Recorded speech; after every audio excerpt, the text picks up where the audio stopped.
नमस्कार विद्यार्थी मित्रांनो, आमच्या भागामध्ये लाईट गेलेली आहे आणि म्हणून ओपन स्पेसमध्ये येऊन हा व्हिडिओ बनवतो आहे। तुम्हा सर्वांचं मनापासून या व्हिडिओमध्ये स्वागत करतो। जरी बोर्ड नसेल, लाईक शेअर सबस्क्राईबच्या भानगडीमध्ये मी तर कधी पडत नाही। ईडब्ल्यूएस कॅटेगरीमधील जे सगळे काही उमेदवार आहेत तुमच्यासाठी खूप महत्त्वाची माहिती घेऊन आलेलो आहे। महत्त्वाची राहणार आहे। कट ऑफ कितीपर्यंत येऊ शकतो या संदर्भामध्ये सांगतो। बघा, पुरुष उमेदवारांची संख्या ईडब्ल्यूएस मधली बघितली तर 3900 एवढी आहे, तर महिलांची संख्या 5922 एवढी आहे। म्हणजे पुरुषांपेक्षा महिलांचं प्रमाण जास्त असल्या कारणामुळे महिलांचा कट ऑफ जास्त लागू शकतो। म्हणून महिलांनी काय करायचं आहे की ईडब्ल्यूएस कॅटेगरीमधील तुम्ही सगळ्या जागांवरती तर प्राधान्यक्रम द्यायचंच आहे, परंतु समांतर आरक्षणामध्ये ओपन कॅटेगरीमध्ये ज्या जागा आहेत समांतर आरक्षणा व्यतिरिक्त त्याही ठिकाणी प्राधान्यक्रम तुम्हाला द्यायचा आहे। म्हणजे ओपन कॅटेगरीमधल्या महिलांच्यासाठी असलेल्या जागांना तुम्हाला प्राधान्यक्रम द्यायचा आहे। समांतर आरक्षणाच्या बाजूला ज्या काही जागा आहेत त्यामध्ये सुद्धा तुम्हाला प्राधान्यक्रम द्यायचा आहे। ईडब्ल्यूएस मधल्या महिलांसाठी सुद्धा जागा द्यायच्या आहे। त्या ठिकाणी जर नसतील तर ईडब्ल्यूएस मधल्या समांतर आरक्षणा व्यतिरिक्त ज्या जागा आहेत त्या ठिकाणी तुम्हाला द्यायचं आहे। हे बघा विद्यार्थी मित्रांनो, ईडब्ल्यूएस मध्ये टोटल उमेदवार आहेत 9822। यापैकी 71 उमेदवार जे आहेत, ठीक आहे, तर हे 71 उमेदवार 150 पेक्षा जास्त मार्कवाले आहेत, म्हणजे ते ओपन कॅटेगरीमध्ये सिलेक्ट होतील। म्हणून हे 71 उमेदवार तर आपल्या कॉम्पिटिशन मधून बाहेर गेले।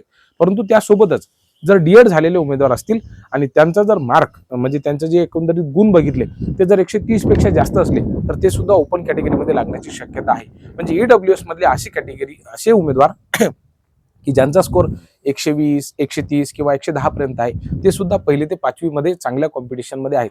तुम्हाला त्या ठिकाणी म्हणजे नंबर त्या ठिकाणी लागू शकतो, याच्यामध्ये काही शंका नाही आहे। या व्यतिरिक्त जर तुमच्याकडे समांतर आरक्षण असेल तर 90 मार्कांपासून मग तुमचे मार्क कितीही असू द्या, तुम्ही त्या ठिकाणी कॉम्पिटिशन मध्ये आहात। तुमच्याकडे जर समजा ईडब्ल्यूएस मध्ये आहात आणि हे आरक्षण असेल, म्हणजे अंशकालीनचं आरक्षण असेल, प्रकल्पग्रस्त, भूकंपग्रस्त आणि माजी सैनिकाचं आरक्षण असेल, तर तुमचा स्कोर 60-70 पर्यंत जरी आला, माझे शब्द लिहून घ्या, मी काही खोटं बोलत नाही, मी फेस व्हिडिओ बनवतो, इतक्यापर्यंत लागल्याशिवाय राहणार नाही। ठीक आहे, मागच्या वेळेसचा जरी मेरिट लिस्टचा अभ्यास केला, यावेळेसच्या ईडब्ल्यूएसच्या जागांचा जर आपण विचार केला तर ते खूप मोठ्या प्रमाणावरती जागा असल्या कारणामुळे त्या ठिकाणी ही शक्यता आहे। आता एकूण आपण जर जागा बघितल्या तर 828 जागा ह्या ईडब्ल्यूएस कॅटेगरीसाठी आहेत। आणि ईडब्ल्यूएस कॅटेगरीमध्ये जर आपण समांतर आरक्षणाचा विचार केला विद्यार्थी मित्रांनो, तर महिलांसाठी 249 सीट्स आहेत आणि एक सर्व्हिसमॅनसाठी 121 सीट आहेत। तर या 121 ज्या जागा आहेत तर त्या 100% पूर्णच्या पूर्ण भरल्या जाणार नाहीत। मग यापैकी ज्या बहुतांशी जागा आहेत तर त्या पुढील वेळेला कन्व्हर्जन राऊंड मध्ये येतील। पार्ट टाइमच्या जर आपण जागा बघितल्या, म्हणजे अंशकालीनच्या जागा बघितल्या, तर 79 एवढा आकडा आहे, तर भूकंपग्रस्तचा आकडा 15 आहे, प्रकल्पग्रस्तांचा आकडा जर आपण बघितला तर 39 आहे आणि जे खेळाडू आहेत त्यांचा आकडा 39 एवढा आहे। म्हणजे या व्यतिरिक्त जर आपण जागा बघितल्या, म्हणजे फक्त पुरुषांसाठी किंवा महिलांसाठी सुद्धा, तर 286 एवढा आहे। म्हणजे तुम्ही लक्षात घ्या, महिलांसाठी जर आपण एकंदरीत आकडा बघितला ईडब्ल्यूएस मध्ये तर 249 आहे आणि समांतर आरक्षणा व्यतिरिक्त ज्या सुटलेल्या जागा आहेत त्यामध्ये पुरुष जे आहेत त्यांच्या बिचाऱ्यांसाठी 286 जागा आहेत। म्हणजे एखादी महिला भगिनी आहे, त्यांच्याकडे समांतर आरक्षण नाहीये, तरी सुद्धा त्यांच्याकडे 249 अधिक ह्या 286 जागा आहेत। आणि ह्या व्यतिरिक्त जर आपण ओपन कॅटेगरीच्या जागा बघितल्या तर त्यासाठी सुद्धा ते अप्लाय करू शकतात। म्हणजे एकंदरीत माझं असं मत आहे की ईडब्ल्यूएस कॅटेगरीमधील ज्या महिला आहेत त्यांच्यासाठी थोडीशी अधिक संधी आहे, परंतु ईडब्ल्यूएस मध्ये पुन्हा एकदा त्या ठिकाणी महिलांची संख्या अधिक आहे पुरुष उमेदवारांपेक्षा, ही सुद्धा गोष्ट आपण दुर्लक्षित करता कामा नये। मला असं वाटतं की 1 ते 5 पर्यंत 120 पेक्षा जास्त मार्क असणाऱ्या उमेदवारांनी ओपन कॅटेगरीमध्ये अप्लाय करायला हरकत नाही।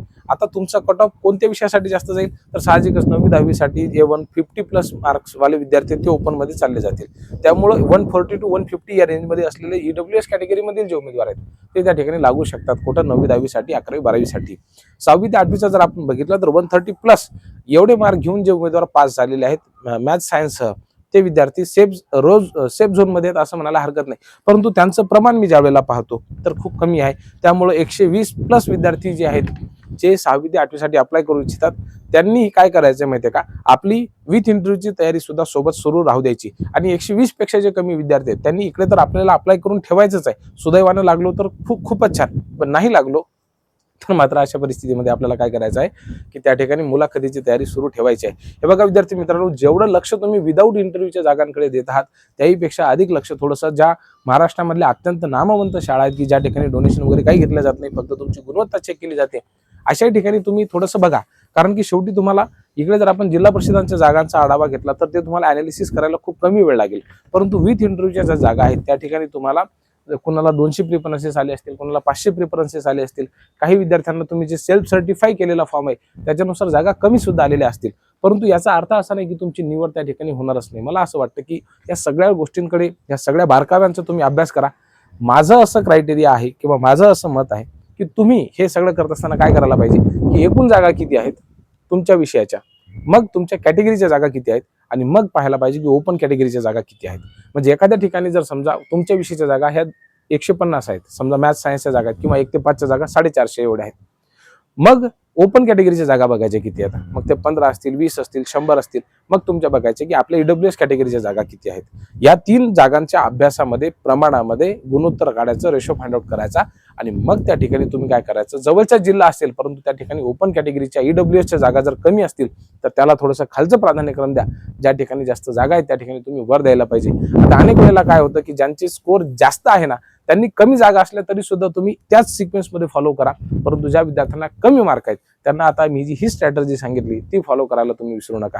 तुमच्या मनामध्ये मला माहिती आहे की खूप शंका आहेत या संदर्भामध्ये, तुम्ही त्या कमेंट बॉक्समध्ये लिहा.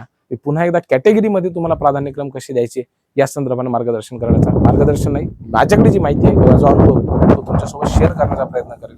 बोर्ड लावू शकलो नाही याबद्दल माफी मागतो. थांबतो. धन्यवाद.